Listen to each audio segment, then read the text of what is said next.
अब आप ये देखिए, ये जीत के अगर ये जीत गए तो ये राजस्थान चले जाएंगे, और करतार सिंह बढ़ानी जी जीत गए तो फरीदाबाद चले जाएंगे। इतनी बड़ी दहशत काजी निजामुद्दीन जी के दिल में है कि बीएसपी का मोंटी जो है, मोंटी जी से टिकट मिला है, वो कहीं जीत ना जाए। उनके दिल में डर और दहशत, झारखंड भेजती है, राजस्थान भेजती है, मैं जाऊँगा और जिसे विरोध करना है करो। ये ताल ठोक कर ऑन स्टेज पर यही बात कह रहे हैं मंगलौर के पब्लिक के सामने कि जिसे विरोध करना है करो। के साथ तो मैं कभी नहीं जानेगा और कभी नहीं उनको वोट करने के लिए। तो मोंटी है, उनसे बेटर कैंडिडेट मोंटी है, क्योंकि वो नया लड़का है और सबके साथ घुल मिल रहा है बैठकर और वर्कर ही कर रहा है अपना, किसी बिना लॉस के। उनका घमंड धर्म को निभाना ये बीजेपी पार्टी की का अपना एक कर्तव्य था, लेकिन उस कर्तव्य को नहीं निभाया जा रहा है। सब जितने पदाधिकारी हैं वो अपनी मस्ती में मस्त हैं। बीजेपी के पास कोई अच्छा कैंडिडेट अवेलेबल नहीं समझती बीजेपी, तो उनको एनडीए अलायंस के किसी प्रत्याशी को टिकट देकर अपना एनडीए का परिवार मजबूत करना।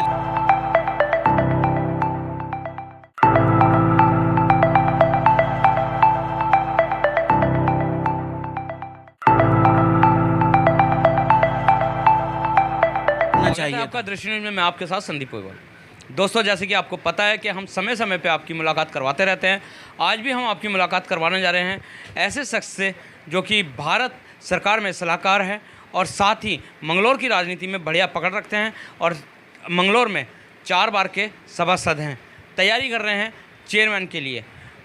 मंगलौर में इतना वर्चस्व रखते हैं, तो हम आपको मिलवाते हैं एडवोकेट सफ़ी अहमद जी से।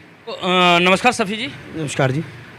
सफ़ी जी, आप मंगलौर की अगर तो राजनीति की बात करें तो बहुत बढ़िया पकड़ रखते हैं और मंगलौर की राजनीति में आपका दबदबा भी अच्छा है। अभी उपचुनाव होने जा रहे हैं, एक तरफ तो बसपा से मोंटी जी हैं, दूसरी तरफ से काजी निजामुद्दीन जी हैं, तीसरी तरफ से करतार सिंह बढ़ाना है। और जैसे कि बात करें अलायंस की, तो आप अलायंस में भी हैं, एनडीए गठबंधन में भी हैं लोक जनशक्ति पार्टी से। तो ऐसे में मंगलौर की राजनीति का क्या नज़रिया आपका? आप लोक जनशक्ति पार्टी की तरफ से करतार सिंह बढ़ाना को सपोर्ट करेंगे या स्थानीय जो नेता हैं उनको सपोर्ट करेंगे? देखिए, अब यहाँ से हमारी बीजेपी पार्टी ने ये टिकट दिया है करतार सिंह बढ़ाना जी को। अब करतार सिंह बढ़ाना जी अपनी मस्ती में मस्त हैं और कुछ चंद लोग उनके साथ ऐसे लगे हुए हैं जो उन्हें मिसगाइड कर रहे हैं, उन्हें वोट दिलाने का काम नहीं कर रहे हैं, उनके वोट ख़राब करने का काम कर रहे हैं। और दूसरी बात यह है, जब करतार सिंह बढ़ाना जी को यहाँ से इलेक्शन लड़ना ही था तो आप एनडीए के अलायंस, हम एनडीए अलायंस के घटक हैं, प्रदेश अध्यक्ष हैं और जिला चुनाव समिति के मेंबर हैं और एफसीआई के सलाहकार भी रहे हैं हम। तो ऐसी स्थिति में हमसे संपर्क न करना और स्वयं इलेक्शन में उतर जाना, ये मुझे कुछ समझ में नहीं आ रहा है। करतार सिंह बढ़ाना को ना पता हो कि आप अलायंस के हैं और मंगलौर की राजनीति में अपना दबदबा कायम रखे हुए। ऐसा तो कोई नहीं है कि मंगलौर में या यहाँ डिस्ट्रिक्ट हरिद्वार में हमें कोई जानता ना हो, लेकिन यह है कि उनको सिर्फ घमंड इस बात का है कि वे अपने पैसों के बल पे यहाँ इलेक्शन जीत जाएंगे, लेकिन ऐसा नहीं है। जनता पैसे के बल पर नहीं, जनता चेहरे को वोट देती है। सभी जी, अभी आपने बात कही है कि ऐसे लोग लगे हुए हैं कि जो मिसगाइड कर रहे हैं, तो कौन है वो लोग जो मिसगाइड कर रहे हैं करतार सिंह बढ़ाना? बहुत सारे लोग हैं, किस किस के नाम गिनवाएंगे हम, किस किस के नाम गिनाएंगे? आप ये देखिए कि इलेक्शन का इतना पीक टाइम चल रहा है। जिस टाइम ये इलेक्शन यहाँ शिफ्ट रिक्त हुई थी, माननीय हाजी सरवर करीम अंसार जी का इंतकाल हुआ था, उस वक्त हमारी बात हुई थी, तो कहने लगे थे हम बीजेपी से इलेक्शन लड़ना चाह रहे हैं। हमने कहा कि 6 महीने पहले आप यहाँ कार्यालय खोल लें और पब्लिक, यहाँ के मंगलौर की जनता के लिए काम करें, अपना ऑफिस खोल लें, काम करें, पब्लिक के बीच में जाएं, उनके दुख दर्द में उनका साथ दें। लेकिन एंड टाइम पे केवल पर्चा भरना और पर्चा भर के केवल यहाँ से बीजेपी पार्टी से चुनाव लड़ना, ये मेरी हिसाब से कुछ समझदारी की बात नहीं है जी। अब यहाँ पे सवाल बन रहा है कि करतार सिंह बढ़ाना से नाराज़गी है या भाजपा से नाराज़गी है, क्योंकि गठबंधन तो एनडीए में है ना आपका। भाजपा को भी तो पूछना चाहिए। भाजपा के प्रदेश अध्यक्ष आए यहाँ पे, भाजपा के मुख्यमंत्री आए, तो क्या उन लोगों को नहीं पूछना चाहिए था अलायंस के लिए? देखिए, जब भाजपा के प्रदेश अध्यक्ष भी नहीं पूछ रहे, ना कोई पदाधिकारी पूछ रहे, और वो उपचुनाव पे यहाँ इलेक्शन जीतना चाह रहे हैं, जो 40 साल से कभी उन्हें सीट नहीं मिली है। इसमें मैंने भी टिकट मांगा था भाजपा पार्टी से, अलायंस के होने के नाते, कि मैंने बताया था कि 20,000 वोट ऐसा है जो भाजपा पार्टी का अपना है, वो कैडर वोट है, वो आपको मिलना ही मिलना है। 10 से 12 हज़ार वोट आपको जीत के लिए चाहिए, वो आपको मैं मंगलोर से कवर कर दूंगा। लेकिन बीजेपी पार्टी ने स्थानीय कैंडिडेट को नकारते हुए एक फरीदाबाद से जो माननीय करतार सिंह बढ़ाना जी हैं, उन्हें टिकट देकर ये दिखा दिया है कि उन्हें ये सीट नहीं जीतनी, उन्हें ये सीट हरवानी है। यानी कि जो 10 से 12 हज़ार वोट आप ले जा रहे थे एक्स्ट्रा, जो जीत के लिए चाहिए, वो वोट करतार सिंह बढ़ाना को नहीं मिलेगा।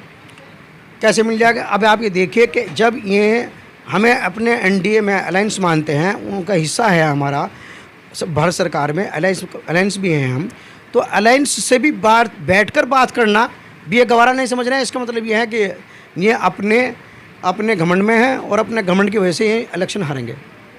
ऐसा भी तो हो सकता है कि चेयरमैन की भी इलेक्शन बहुत नज़दीक है, आपको अलायंस के नाते से चेयरमैन का टिकट दे दी जाए भाजपा से।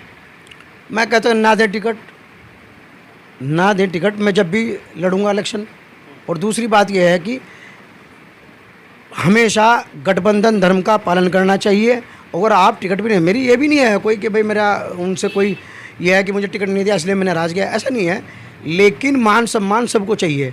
गठबंधन का अलायंस है, अलायंस को साथ लेकर चलना, सबको साथ लेकर चलना ही गठबंधन धर्म है। और गठबंधन धर्म को निभाना ये बीजेपी पार्टी का अपना एक कर्तव्य था, लेकिन उस कर्तव्य को नहीं निभाया जा रहा है।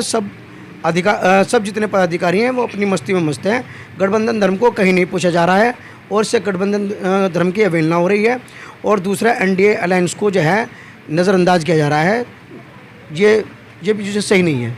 सफ़ी जी, अभी आपने गठबंधन धर्म की बात करी है। गठबंधन धर्म से ठीक है, आप नाराज़ हैं करतार सिंह बढ़ाना से, भाजपा से, लेकिन वहीं पे दूसरी ओर काजी निजामुद्दीन जी हैं और बसपा के मोंटी जी हैं, तो क्या उनकी तरफ आपका रुझान बन रहा है? देखिए ऐसा है, काजी निजामुद्दीन जी के साथ तो मैं कभी नहीं जाने का और कभी नहीं उनको वोट करने के लिए कहने का, क्योंकि अभी आपको मैं एक चीज़ दिखाना चाहता हूँ कि उन्होंने खुद अपना स्टेटमेंट दिया था। ये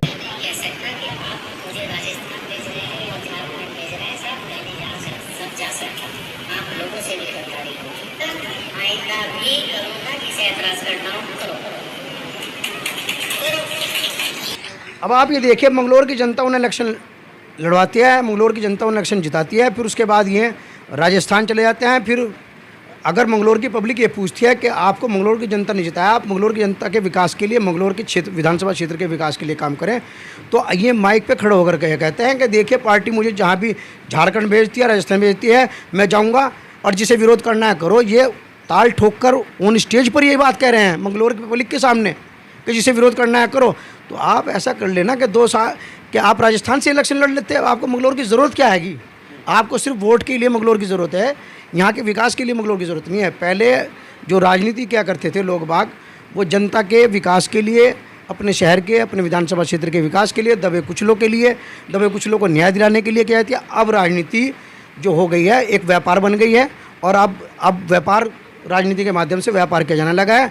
जब देखा तब आप विकास की बात कर रहे हैं, अगर जो तो काजी निजामुद्दीन की जब कार्यकाल था, उत्तम शुगर मिल जैसी बनी है, रोड का विकास हुआ है, सड़कों का विकास हुआ है, नालियों का विकास हुआ, क्या विकास नहीं हुआ जो आप विकास के लिए कह रहे हैं कि विकास नहीं करा? मुझे एक डॉक्यूमेंट्स दिखा दें जो उत्तम शुगर मिल उन्होंने पास कराई थी, ठीक है, कौन कौन से रोड उन्होंने बनाए उनकी लिस्ट मुझे दे दें, ठीक है, नहीं कहाँ कहाँ उनकी नेम प्लेट लगी है वो मुझे बता दें, उन्होंने कितने डिग्री कॉलेज खुलवाए हैं वो मुझे बता दें, कितने इंटर कॉलेज खुलवाए हैं वो मुझे बता दें, कितने ITI कॉलेज खुलवाए हैं वो मुझे बता दें, कितने पॉलिटेक्निक कॉलेज खुलवाए हैं वो मुझे बता दें, कितने पार्क बनवाए हैं वो मुझे बता दें, कितनी लाइब्रेरियाँ बनवाई हैं वो मुझे बता दें, और कितने अस्पतालों को उन्होंने नए संसाधनों से सर्जित किया है वो मुझे बता दें। विकास इसे कहते हैं विकास। ऐसा नहीं है कि विकास हवा में विकास हो गया, सड़कें बना दी। सड़क कौन सी सड़कें बना दी? आप मंगलोर का हाल जाके देखिए क्या है, मंगलोर का हाल जाके देख ले आप कितना। आज मंगलोर के लोग रोज़गार के लिए और पढ़ाई के लिए रुड़की की शरण ले रहे हैं। आप ये देखिए कि ये हमारे हिंदू भाइयों ने एक डिग्री कॉलेज और इंटर कॉलेज, कन्या डिग्री कॉलेज और इंटर कॉलेज खुलवा दिया था, जिसकी वजह से आज मुसलमानों की लड़कियां वहाँ BA ग्रेजुएशन इंटर कर रही हैं, BA कर रही हैं, MA कर रही हैं और पढ़ लिख रही हैं। अगर उनके कॉलेज नहीं होते वहाँ तो मुसलमानों की लड़कियों को पढ़ना भी दुश्वार हो जाता। तो आप ये देखिए, उन्होंने कोई शिक्षा के क्षेत्र में कोई काम नहीं किया, चिकित्सा के क्षेत्र में कोई काम नहीं किया, पॉलिटेक्निक बनाने के और कोई काम नहीं किया, ITI कॉलेज खोलने के लिए कोई काम नहीं किया, कोई आपने खेल के मैदान नहीं बनाया कि आपने स्पोर्ट्स में कोई खेल कूद में बच्चों की जिनकी रुचि है उनके लिए उनको आगे बढ़ाने का काम नहीं किया। आप ये बता दें आपने कौन सा विकास कार्य किया है जिसकी वजह से मंगलौर की पब्लिक आपको याद रखे और मंगलौर की पब्लिक आपको वोट दे। तो आपने करतार सिंह भड़ाना को नकार दिया है, काजी निजामुद्दीन को नकार दिया, तो फिर तो बसपा पार्टी बसती है, मोंटी बसती है, क्या उनकी तरफ जाएंगे आप? देखिए मैं कहा ना कि वक्त देखेंगे और वक्त के हिसाब से देखेंगे। उनसे बेटर कैंडिडेट तो मोंटी है, उनसे बेटर कैंडिडेट मोंटी है क्योंकि वो नया लड़का है और सबके साथ घुल मिल रहा है बैठकर और वर्कर ही कर रहा है अपना किसी बिना लॉस के। उनका घमंड, काजी जी का घमंड नहीं दूर हो रहा है, वो घमंड के कारण किसी से वोट ही नहीं मांग रहा है। वो तो सोच रहा है कि जो माननीय हरीश रावत जी को 44,000 वोट इस विधानसभा क्षेत्र से मिले हैं वो इन्होंने दिलाए हैं, जबकि वो उनकी सोच बिल्कुल गलत है। ये वोट जो 44,000 वोट मिले हैं विधानसभा क्षेत्र से वो पब्लिक ने खुद दिए हैं कांग्रेस पार्टी को, किसी नेता ने कोई वोट वहाँ कांग्रेस के लिए नहीं मांगे। तो ये थोड़ा सा मैं अपना गुमान दूर कर लें कि 44,000 जो वोट मिले हैं वो उन्होंने दिए हैं, ये पब्लिक ने स्वयं हरीश रावत जी को दिए थे और ये हरीश रावत जी को पब्लिक ने सिर्फ कांग्रेस को वोट दिए थे, ना कि निजामुद्दीन के कहने पे या किसी और अन्य विधायक के कहने पे दिए थे। ये वोट पब्लिक का अपना वोट था, अपना डिसीजन था जो माननीय हरीश रावत जी की तरफ गया था। तो इन्होंने तो वोट भी नहीं मांगे कांग्रेस के लिए। आप कांग्रेस पार्टी के वफादार बताते हैं, आप कांग्रेस पार्टी के वफादार थे। आपने ये बता दें मंगलौर में किस कोने में माननीय हरीश रावत जी के लिए वोट मांगे हैं, हाँ मुझे बता दें, वहाँ की वीडियो डाल दें, पोस्ट कर दें वीडियो कि कहाँ कहाँ आपने वोट मांगे हैं। आपने तो उनके लिए वोट भी नहीं मांगे। आप तो ये चाहते हैं कि मैं ही सर्वे सर्वर रहूँ, बाकी मेरे सामने कोई कुछ ना रहे।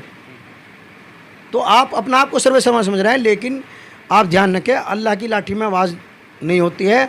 अल्लाह जब जिसको तरक्की देना चाहता है उसे तरक्की मिलती है, जिसको जब ऊपर वाला गिराना चाहता है तो उसको गिराता ही चला जाता है। तो ये आपका घमंड ज़्यादा दिन नहीं रहने का। ये अब आप ये देख लीजिए कि बड़े बड़े नेताओं को बाहर से बुलवाया जा रहा है। एक मोंटी जो लड़का साधारण सा लड़का है उसके सामने बड़े बड़े नेताओं को कैंपेनिंग के लिए बुलवाया जा रहा है। तो इससे आप ये देख ले कि कितनी बड़ी दहशत काजी निजामुद्दीन जी के दिल में है कि बीएसपी का मोंटी जो है, मोंटी जिसे टिकट मिला है वो कहीं जीत ना जाए, उनके दिल में डर और दहशत बना हुआ है।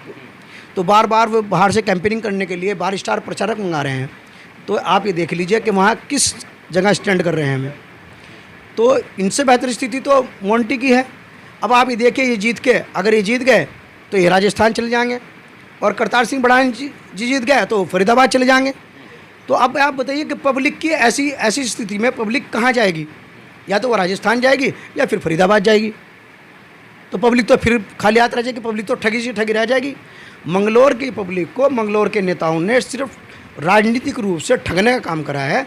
उन्हें राजनीतिक रूप से कोई विकास, कोई जनहित का काम करके नहीं दिया है। आप ये देखिए हमारे यहाँ सर्दी गर्मी बरसात में पूरे शहरों में, कस्बों में, गाँव में, देहात में, सिटी में रैन बसेरे होते हैं। हमारा एक रैन बसेरा भी नहीं है जहाँ गरीब आदमी बरसात के टाइम में, सर्दी के टाइम में अपना सिर छुपा ले, वो तक नहीं है।